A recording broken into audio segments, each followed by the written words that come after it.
It's 12:30. Getting the car packed up. It's time for science. Got some weather instruments we're going to be deploying in conjunction with some other people. Going to make our way to Greensburg, Kansas, and adjust from there. It's going to be a long 8.5 hour drive for us, but it'll be all worth it.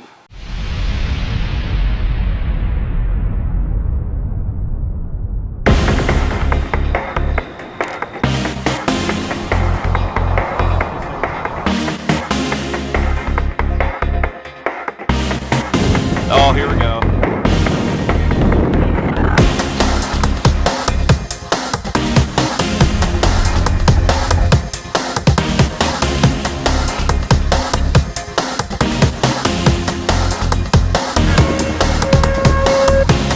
This is the biggest daytime tornado I've seen.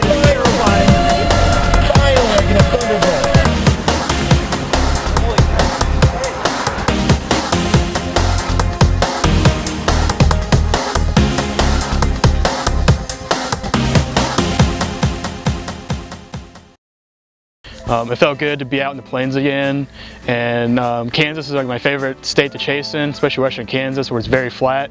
And I remember early afternoon just seeing a lot of cumulus clouds develop and a very beautiful sky, and I had a really good feeling about that day.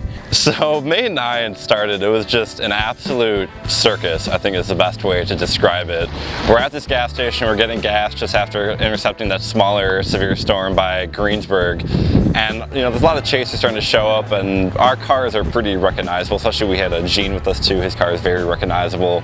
All these locals just started piling into this gas station. We had a pastor show up at one point and start praying with people. In Jesus' precious name, amen. Amen.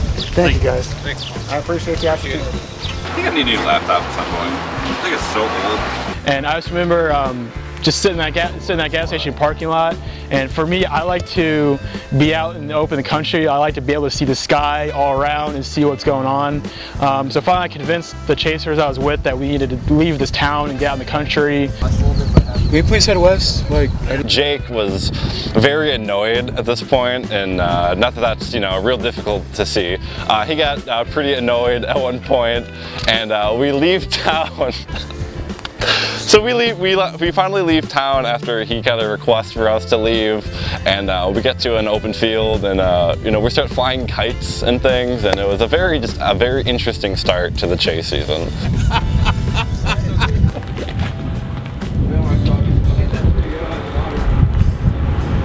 A couple of the chasers that were with that day, they decided to go north to Colorado. We figured there's no way we'd be able to catch up, and we need to stay in our area and see if something happens later towards sunset. Eventually a couple storms developed to our south. We got on a really nice low precipitation supercell that was moving our way, and we were able to stop and relax and watch the storm and get good time lapses of it.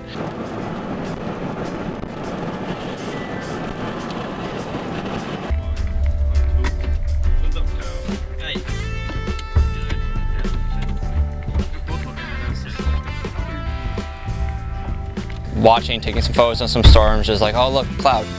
We were taking pictures, and then I heard the chat make an alert, and then I got the notification immediately afterwards, and then Sean got the notification in the front seat of the car about the fact that we have a tornado warning, and then Sean was really excited about the tornado warning.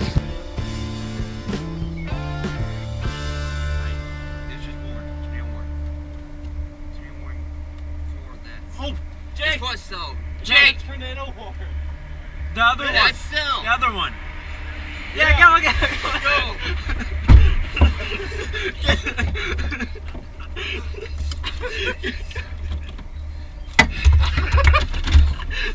Holy fuck!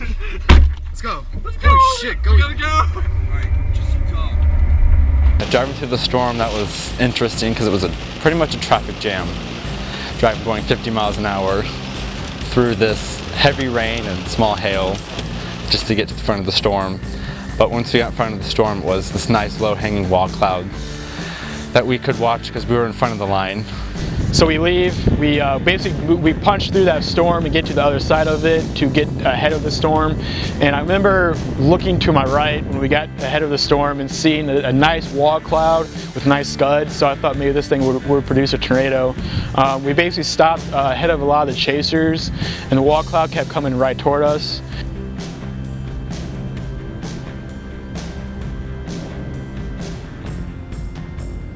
That's really rotating. Look at the clear slaw wrapping in. Look at the clear slaw wrapping in.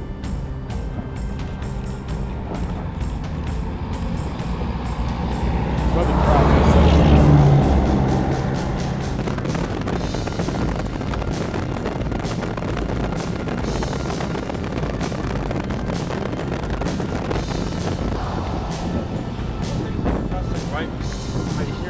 It's definitely more moving closer to the road. Rapid motion there to the right of that funnel. So at one point we start getting, and they all get in the car, and I'm still sitting out taking pictures of the storm, and then I hear Sean shifting to drive, and I'm like, oh, I gotta get in this car. So I start getting in, and he starts driving when I'm halfway out of the car still, and I'm like, stop, stop, stop.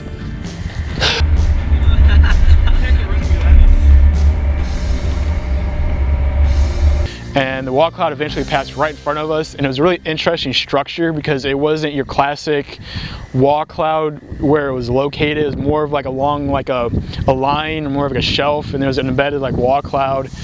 So if it did produce a tornado, it would have been like right in front of us, and we'd have got some really good footage of that tornado. All right, we probably should go. Give me 2 seconds here. 2 seconds here.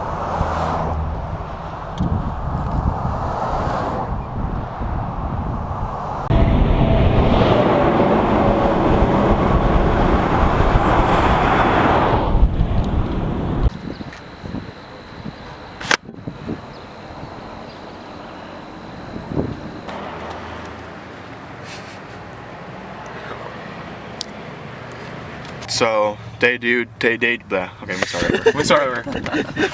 Okay. Day 2 of chasing for us. So looks like we'll be making our way back into Colorado.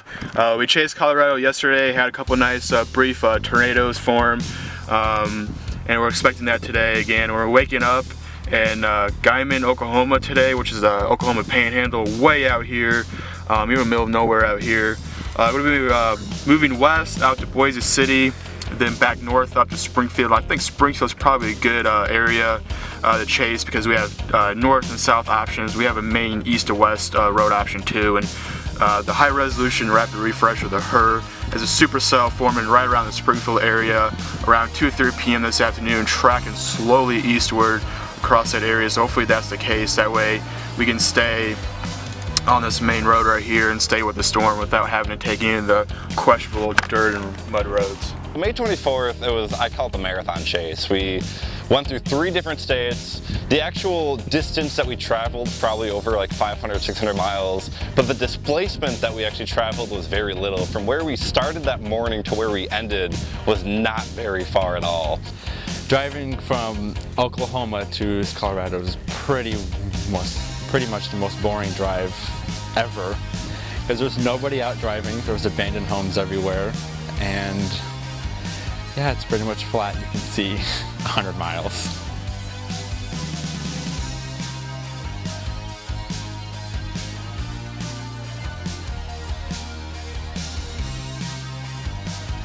Hopefully that'll be us in 5 years, 10 years. Well, halfway way.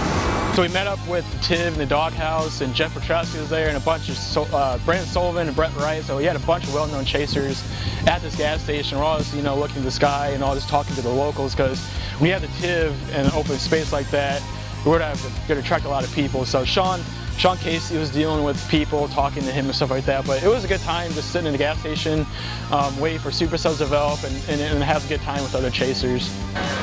Why can't it be moving north? Is there any roads out here at all? Are there any roads?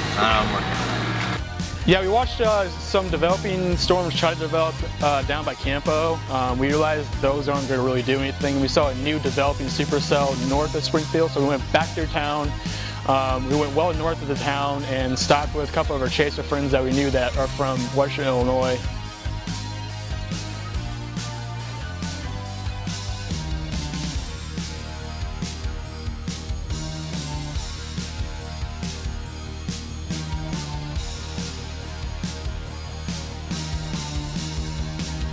Up there, that's right. I'll bet that if anybody can say, look at how strong the couple is. That's just up there.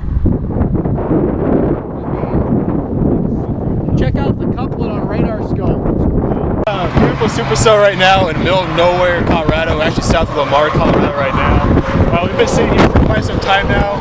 The storm's moving extremely slow, less than 25 miles per hour. We have a new area of interest right over there. It just tornado warning. It became tornado warned eventually.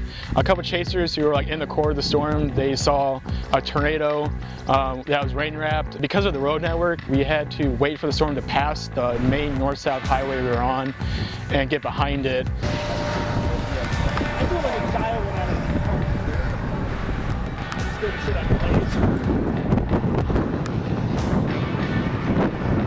We were debating about whether or not we were going to core punch because there were reports of baseball-sized hail. I remember going through the area where the core actually passed, and we didn't really see any that large of hail. So we thought maybe this thing wasn't producing large hail that, you know, maybe the radar was detecting. We finally got to Lamar, Colorado, and we knew we had to get ahead of the storm. We had to see the structure of the storm. So I finally convinced Sean that we need to core punch the storm.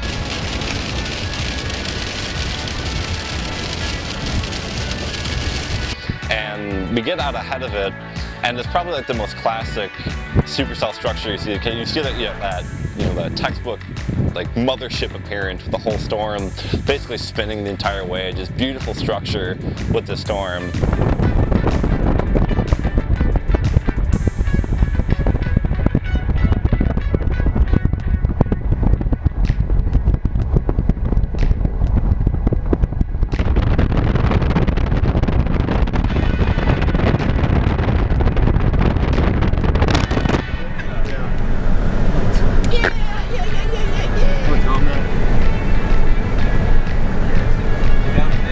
So originally, after abandoning the first storm, we let it pass us. There was a new supercell to our south that was tornado warned, so we got positioned for that.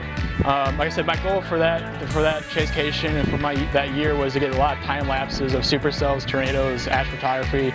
So I set my tripod up, set my camera up, and I'm trying to do time lapses during that time. And of course, Nick and those guys, they want to do selfies and do all these pictures, but I'm trying to make sure that my camera is in a good spot to do these time lapses. We all decided to take a group selfie, but Jake didn't want to join us with that. He was too cool for us, so.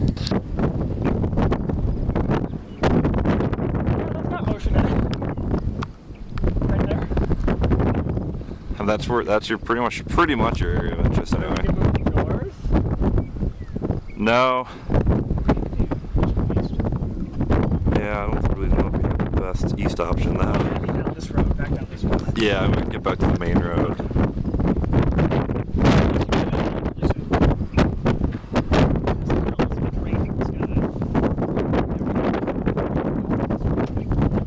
Get off this road, yeah.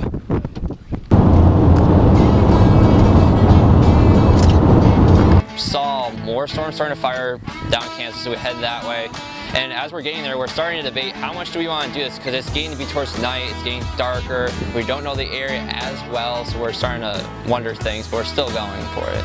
Yes, we started heading to southwest Kansas at this point, given that storms are firing up ahead of this line of storms.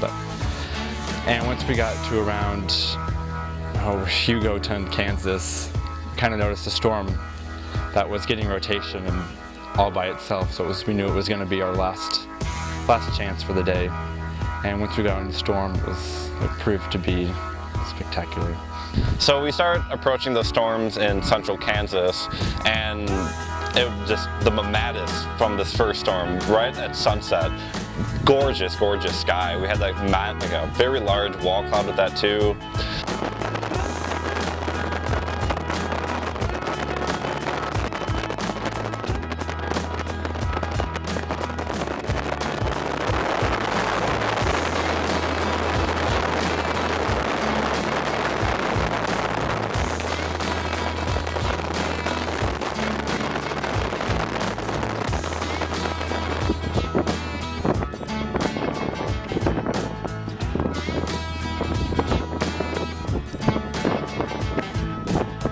Right before sunset, you had amazing mamadas on the storm, some of the most amazing mamadas display I've ever seen. And I remember looking out the window to my right as they're trying to get closer to the area of interest, seeing a very brief rope tornado that was on the ground for just a couple seconds. So we know the storm is definitely capable of producing. It's only going into a better environment. You know, the low-level jet's going to start kicking in at night. So we're kind of really hoping that maybe this will do it for us finally. And then the reports start coming in of a monster tornado near Plains, Kansas. And we were on the other side of the storm at that time.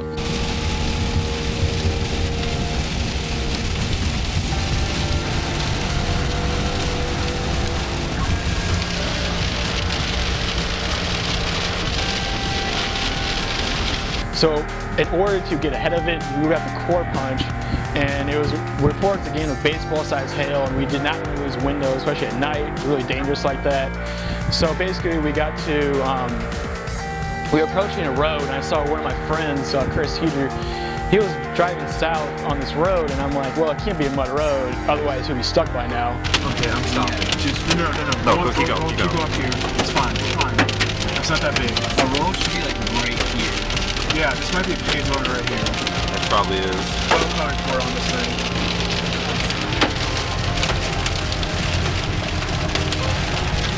My goodness.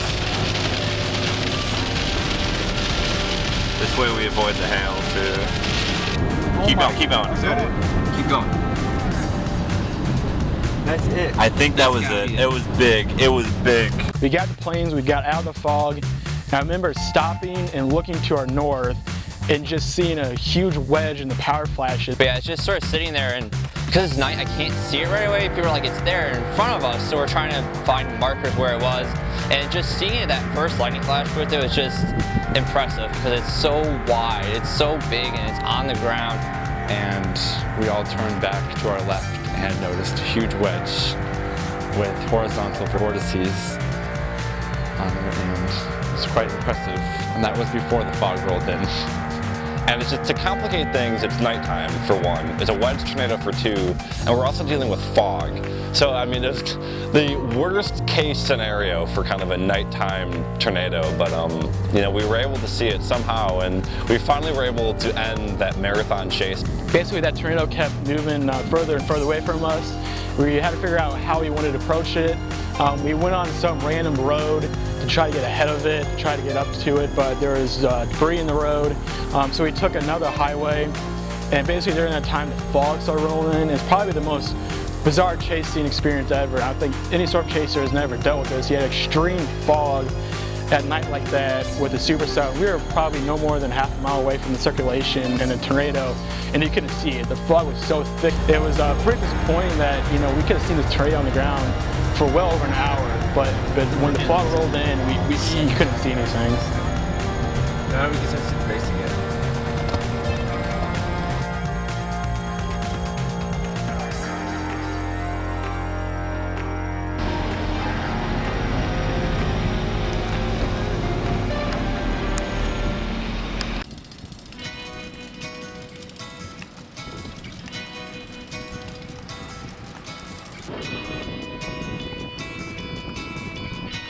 The May 26th chase day was another one of our days. We're kind of getting near the halfway point through a chase station at this point.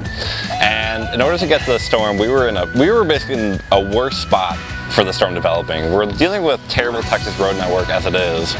And we had the supercell developing. We saw the left split with the storm. As soon as I saw that splitting, you know, on the radar, I'm like, this storm's gonna do it. Like, we have to get to this storm. In order to do that, we had to core punch. Yeah, we started off that day. We were north of the storms when they first initiated, which you probably don't want to do.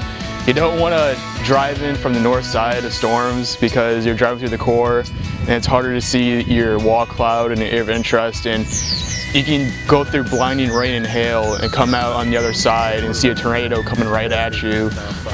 But it was the chance, we had to gamble that chance. Luckily for us, when we were driving through the core, for some reason we did have good visual of the wall cloud the entire time.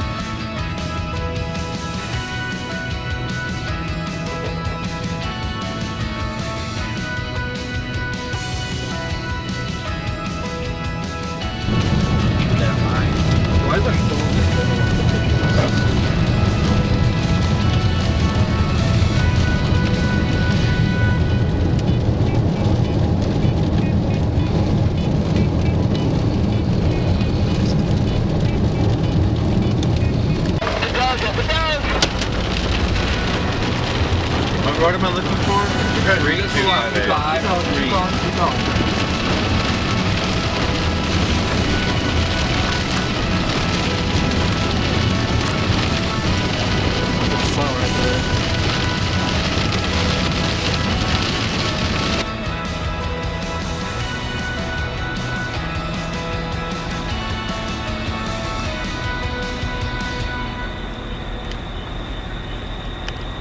There it is, this little rope starts dropping. A little rope funnel starts dropping from the sky. Nice funnel.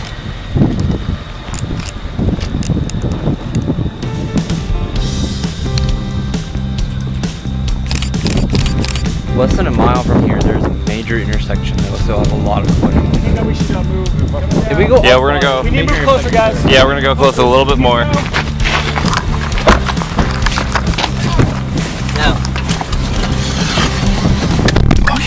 Alright, go, go, go, go, go, go. Go left, go left, go left. Go. There's two of them.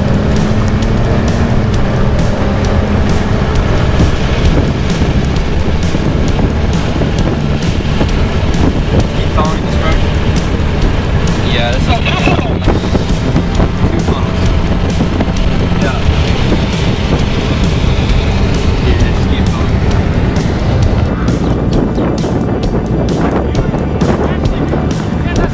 There goes. He's about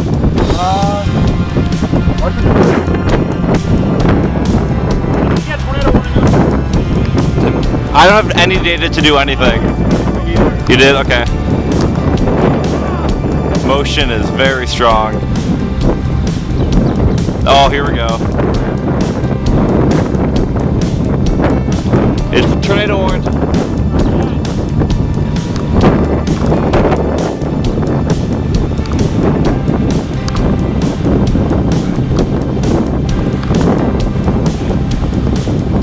And there it goes. I remember seeing the funnel dropping down. There was a warning issue because there was a funnel on the ground. There's a funnel up in the air, so there was a warning issued. And then someone drove by that recognized us. We're like, oh, hey, you're out storm chasing. I just saw damage over here. Debris being kicked up, so we were able to confirm through him that it was a tornado on the ground for a little bit. So we had the advantage of seeing a nice little rope tornado that wasn't fully condensed, but I mean, it was right there next to us. We had a perfect view on a hill looking at this, and being the few chasers to see it was nice because everybody was, you know, on the other side of the storm. This storm was cycling pretty quick, actually, like every 5 or 10 minutes there'd be a new hook on it. In order to get out ahead of the storm again, we kind of had to go deep into the bear's cage of it in order to get out ahead of it again, because again, these road networks were terrible. So we were able to get, we basically hook sliced through the storm, which is not the most ideal situation. And we kind of started seeing these rain bands kind of circling around us, and we know we're in a very bad spot. So we're blasting east. We finally are on a good east-west paved option. We're going east. And we finally, you know, we're looking at radar. I'm looking at my map, trying to find a good spot, and I'm like, okay, let's drop an instrument right here. And I was able to deploy this instrument incredibly fast. That's why they call it the RADWIN, the Rapidly Deployed Weather Instrument. I think I got it out in less than a minute, able to connect it to a battery, place it in spot, and we let it go. And that instrument was actually in between two different tornadoes at that point. So in terms of a deployment strategy, it was beautiful. I couldn't ask for a better deployment on that day. That instrument worked perfectly. I wish I deployed the video one. It just sort of kind of like you realize where you are, and you then start debating on what you're doing and why you're doing this. And then Nick tells us to stop, to drop something.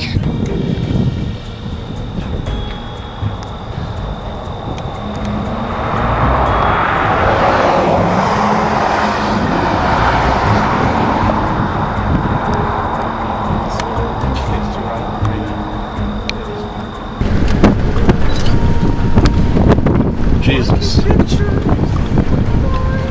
Huh? So I want to get pictures.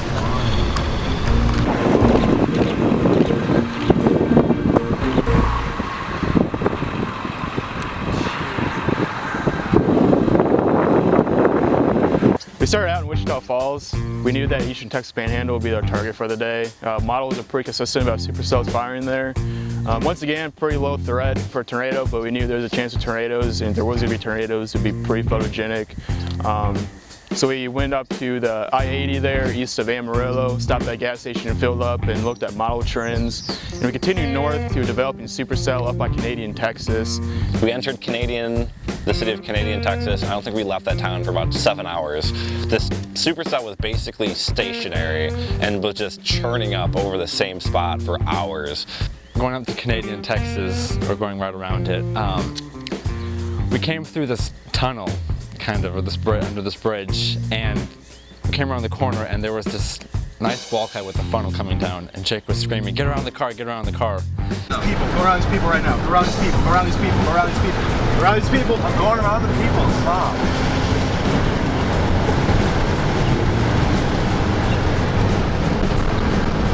People on the hill. Keep going, keep going, keep going, keep going, keep going, keep going, keep going, keep going, keep going, keep going, keep going. All right, right up here, slow, slow, slow. All right, keep going some more, keep going some more.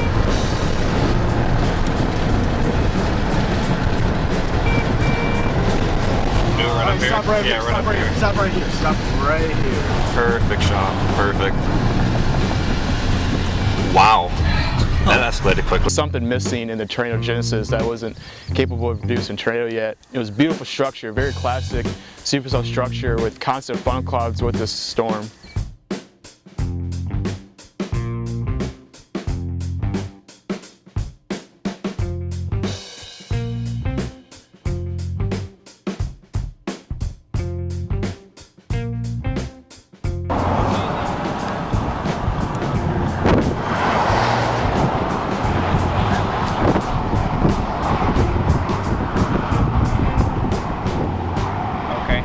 What started off as just a few chasers on the storm ended up with this entire highway being lined with chasers. I think every county sheriff was on that road spotting the storm. Every volunteer firefighter within 100 miles was there. Every chaser was on the storm.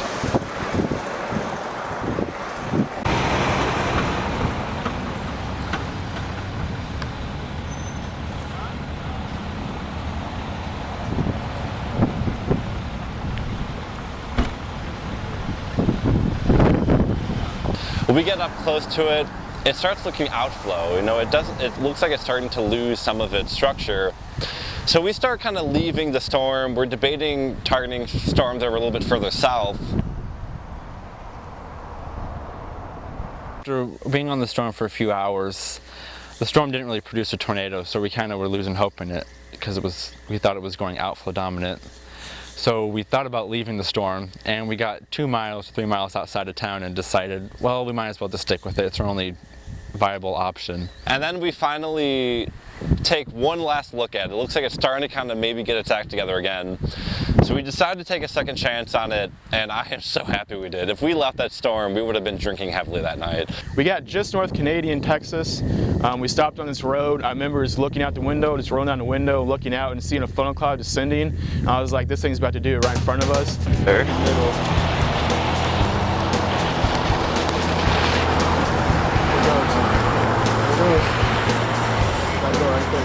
Yep, I see it.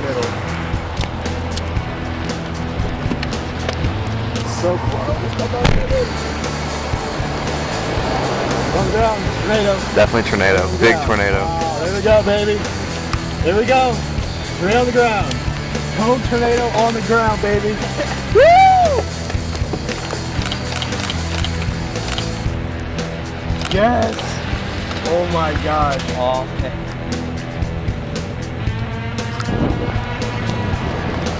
Hey, I'm gonna jump.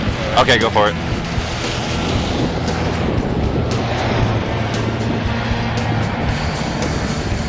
Okay. Oh, good thing we gave the storm a second chance, huh? Yeah. Okay, I'm good. I'm good. Okay, you're good? Yeah, thank you.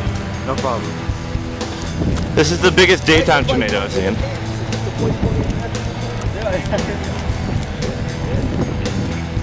Violent. We just about left the storm too. Holy crap.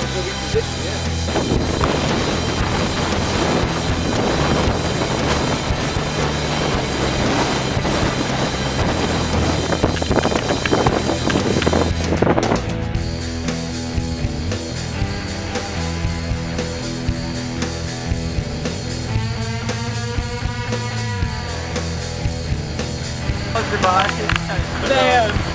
Ah! That was. Oh, that was so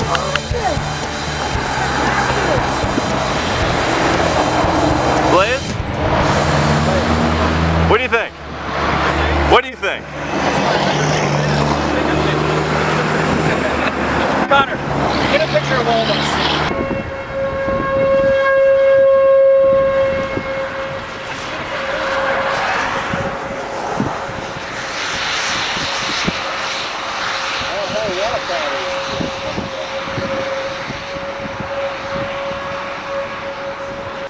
Right now we have a classic supercell right now, major rotation this wall cloud, classic inflow going into this wall cloud right now. This storm did produce a tornado about 30-40 minutes ago, really large cone tornado. It's cycling again, it's trying to produce another tornado. I think we're gonna head north and try to get a better advantage on this thing. We ended up getting a little bit further into town. We got to the airport. We had another really good view over the storm. It wasn't really moving anywhere. And then we watched it drop another 5 or 6 tornadoes maybe. And it's just a prolific tornado producer before the RFD really kind of came around and killed the storm and cut off the inflow. And the storm died after about 7 hours of being just in this one spot. Tornado! Down there.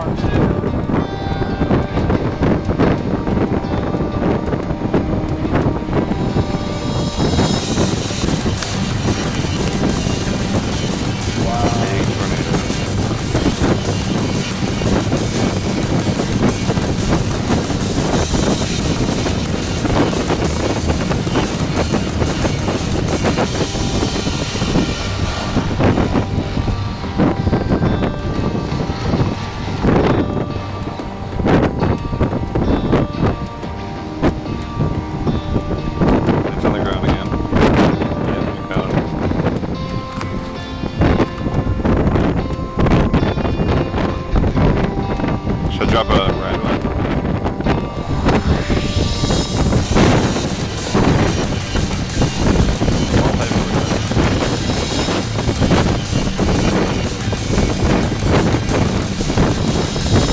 Got 240. It looks like it's still on the ground, although I can't see coming down.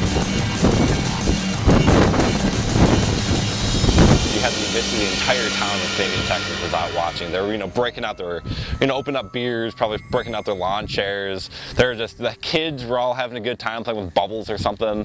And the whole town was out watching the storm. And you could tell every time that it would drop a tornado, the fire department would activate the sirens. And then every time that happened, everyone started clapping on the kids like, yay, another tornado! Motion. There it goes.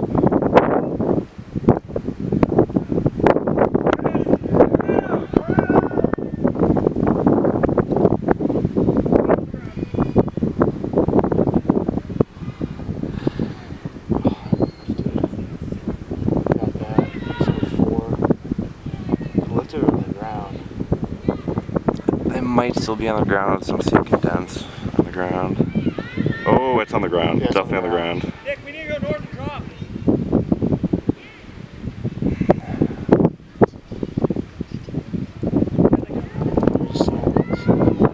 Okay, it's gonna drop another one.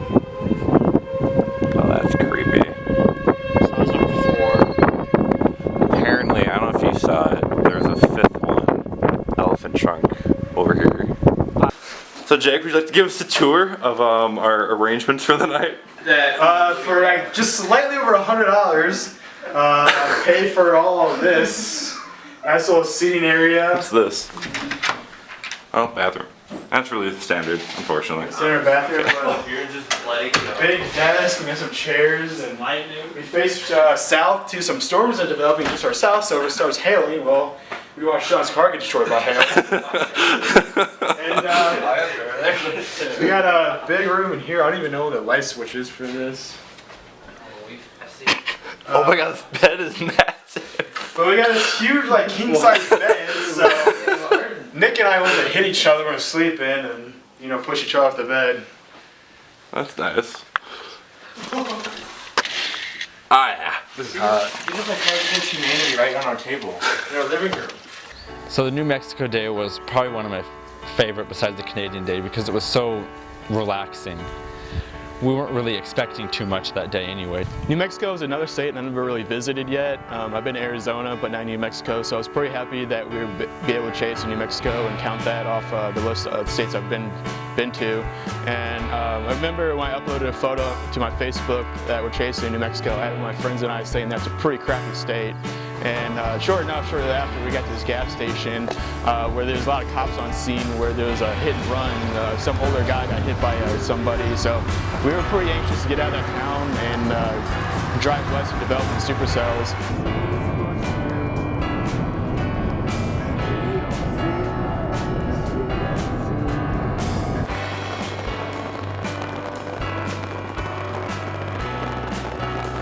We didn't have any data for most of that trip. As soon as we got off the interstate and went off towards the storm, it was purely visual based. We had no radar data, we had like no weather radio, we had no radio at all, like FM radio. Thankfully we had Taylor Swift on standby. But as we're going toward the storm, we're looking over this lake, and it was just a gorgeous low precipitation supercell at first.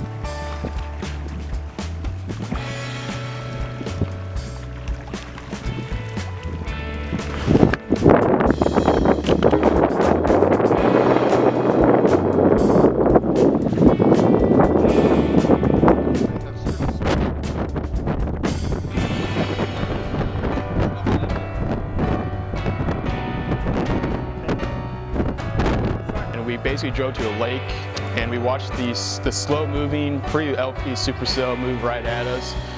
It was probably one of the most relaxing storm chases I've ever had, because we were basically just at this lake, and yet people were just kind of like on the boat still, swimming and stuff like that. Even though it was producing some lightning, it was still a decent distance away, so it wasn't immediate danger yet. But it was just relaxing to be able to have time to sit and watch a supercell for a very long time, as we did. We had no radar or no data basically, so we were basically doing all visual chasing.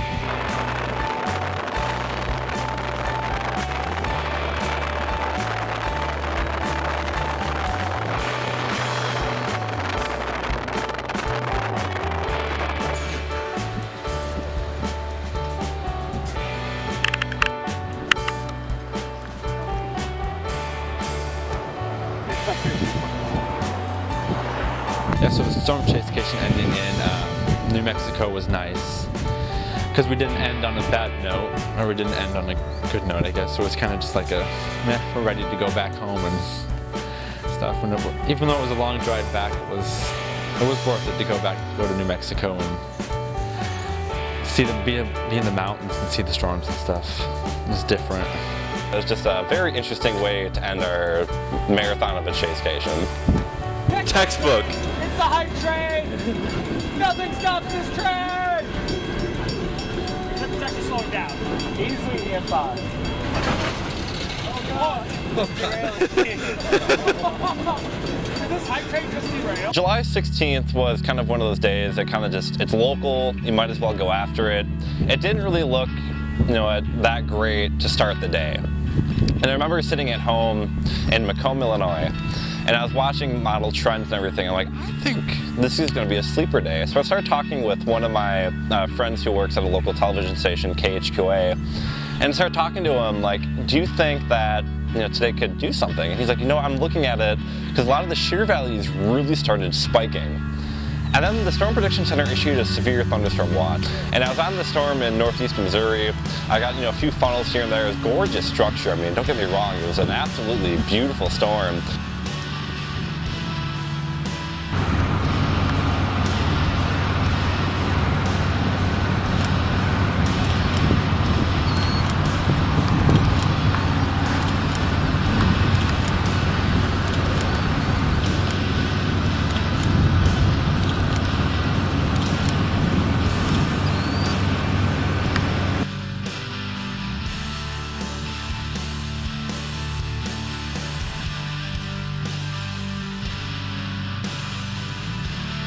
A lot of lightning to it. I had to run in the car at one point. I think I was almost like lightning struck within just a few hundred yards. It seemed like these positive CG strikes. Just, if you blink, you miss it. Yeah, that was a little close for comfort. Enjoy the storm. about it trying to kill me. That's so hard to ask.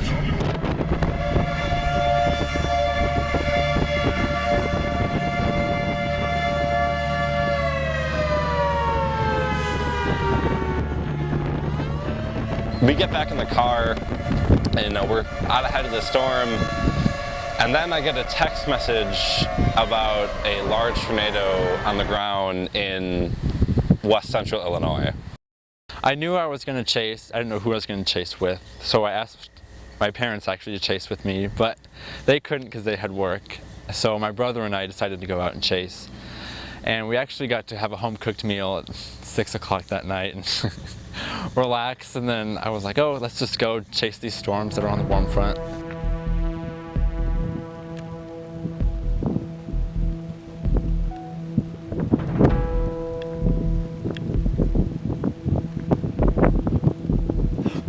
Tornado. Oh shit. Holy cow. Hey! Hey! So we were focused on those little ones. Actually, 2 of them formed. And as those lifted up, I looked off in the distance, about 5 or 6 miles to the north, and I could see the Cameron, Illinois tornado. There's a huge...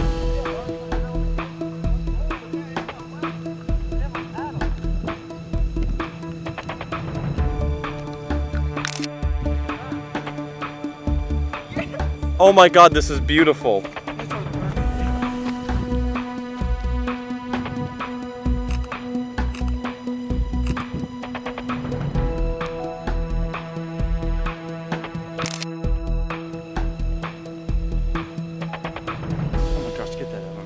We were just sitting there watching it, and storm got close. We decided just to call it and just headed back home. And as soon as we got home, Canton was under tornado warning. We're at home. So that was exciting.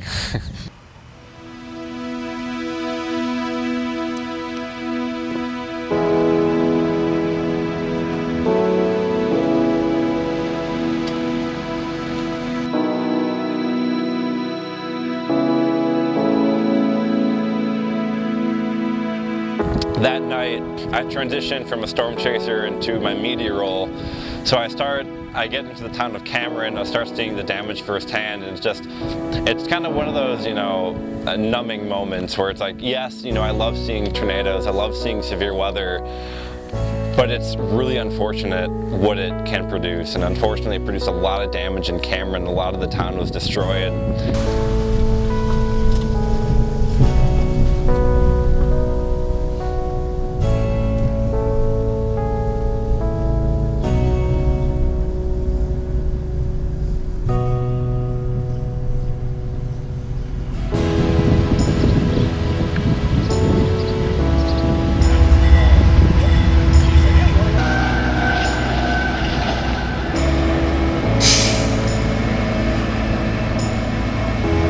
Back the next day to cover it for my newspaper that I was working for, and just being there was a very hot, humid day. Just seeing everyone working to try and help the town. You had all these volunteers helping. You had, Ameren Electricity. They're trying to restore power to the town, and they were just working for hours and hours. And it was great to see a community come together to try to help those that really did need the help that day. And it's always a numbing moment whenever you see tornado damage, and unfortunately Cameron took a direct hit. It's really surreal when you see tornado damage. Tornado chasing is fun and all, but when you see the damage and stuff, it really hits home, because you know that could happen to your town and to your community. So it's really hard to see.